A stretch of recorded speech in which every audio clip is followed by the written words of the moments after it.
Bismillahirrahmanirrahim.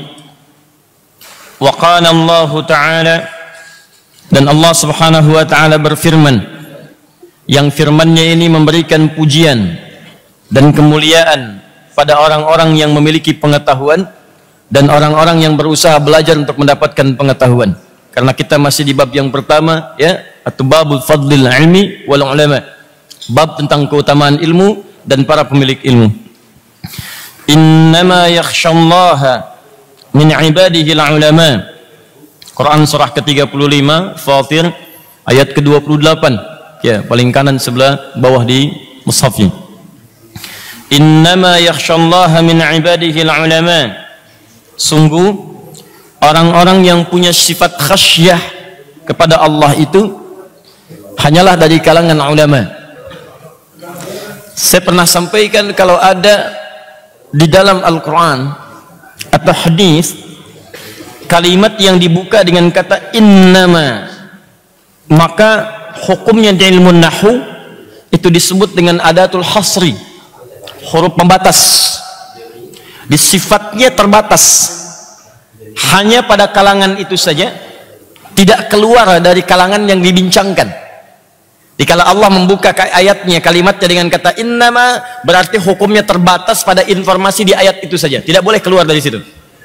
Misal, saya ambil padanannya dulu, Quran surah ke-9 At-Taubah ayat ke-60 tentang penerima zakat.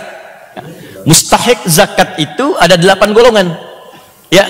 Innamas shadaqatu lil fuqara, 1, wal masakin wal amilina 'alaiha wal muallafati qulubuhum wa fir riqab wal gharimin wa fi sabilillah wa ibnis sabil. 8. Apakah boleh keluar dari 8 golongan ini?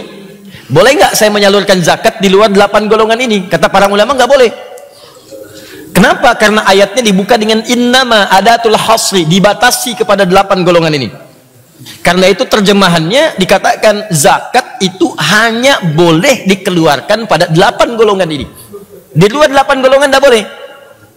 Ya, fakir, miskin, amilin alaiha pakai ala, bukan sekedar amilin, ada amilin alaiha, itu beda.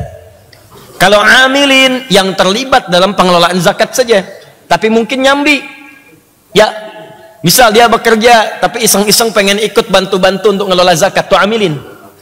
Tapi kalau ala harfu terkiz, jadi dia memang fokus untuk mengumpulkan zakat, tidak bekerja yang lain. Masuk di panitia, dia bantu di situ aja, pekerjaannya di situ, tidak ada yang lainnya. Karena tidak ada pekerjaan lain, dia bantu fokus di situ, maka boleh dia mendapatkan bagian dari zakat itu secara profesional, sesuai dengan kadar pekerjaannya. Silakan berikan. Ya, wal muallafati qulubuhum 4, wa fir riqab 5, wal gharimin. Ingat, gharimin bukan dainin. Di terjemahan diartikan orang punya utang. Orang punya utang itu ada 2, ada dainin, ada gharimin. Gharimin orang-orang yang punya utang, yang utang-utangnya itu digunakan untuk kepentingan fi sabilillah. Ya, tadinya punya usaha bagus, dia support ke masjid, bantu. Dia katakan saya tanggung nih biaya masjid nanti 1 miliar, tidak apa-apa saya tanggung. Tiba-tiba dia terlibat satu persoalan, bangkrut kemudian perusahaannya, ya, terlibat banyak utang dalam aktivitas pekerjaannya. Jangankan untuk bantu masjid, untuk kehidupannya pun sulit. Maka boleh diberikan bagian dari zakat itu untuk bantu dia, tuh gharimin. Ya, kalau dainin itu umum sifatnya. Kredit motor dain, kredit mobil dain, kredit rumah dainin. Ya, punya utang. Jangan sampai datang ke Masjid Al-Azhar, Pak, saya termasuk bagian mustahil zakat, punya utang. Apa utangnya? Kredit motor belum lunas, gitu ya. Itu tidak masuk. Wa fi sabilillah yang ke-8 ibnu sabil. 8 ini saja. Yatim tidak ada di sini. Ya, apakah boleh memberikan kepada yatim? Kalau punya sifat 8 ini yatimnya, silakan. Yatim fakir boleh, yatim miskin boleh, yatim kaya tidak. Jelas ya? Jadi 8 golongan ini saja. Kembalikan ke kitab ini. Jadi kalau ada kemudian kalimat dibuka dengan innama, maka hukumnya terbatas di hukum itu saja.